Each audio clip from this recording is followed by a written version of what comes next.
鸡蛋薄饼这样做，轻薄透亮，柔软筋道，可以做早餐，可以卷菜卷肉，真是百吃不厌。400克面粉加入4克盐，240克水，搅拌成絮状，下手揉成稍软的面团，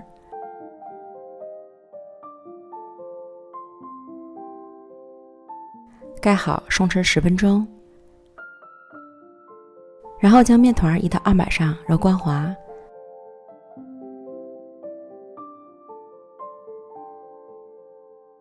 搓成长条，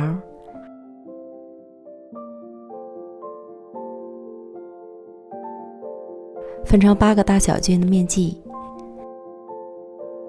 再把每个面剂都揉成光滑的小面团。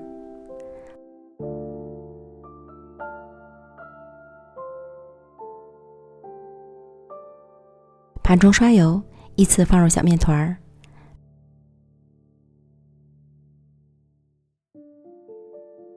表面刷油锁住水分，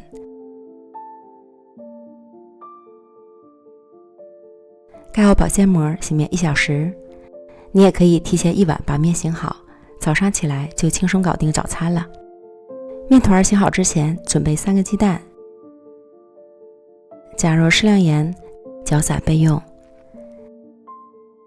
醒好的面团软软的，延展性非常好。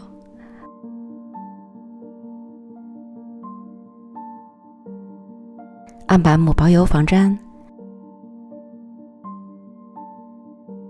取一个小面团按扁，擀成半透明状的方形大薄片儿。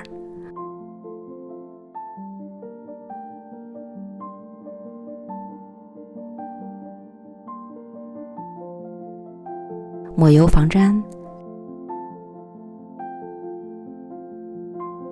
利用擀面杖卷起饼皮儿，卷的时候稍微抻一下，这样饼皮儿会更薄。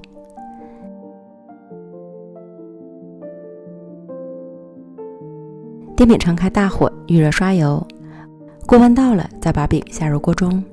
由于饼皮很薄，一粘到锅里基本就熟了。折叠着烙，直到将饼全部都放入锅内。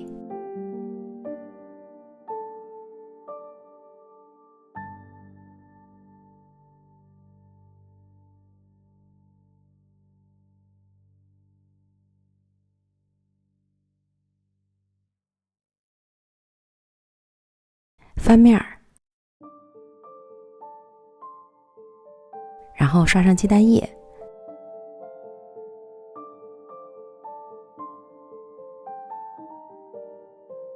再次翻面，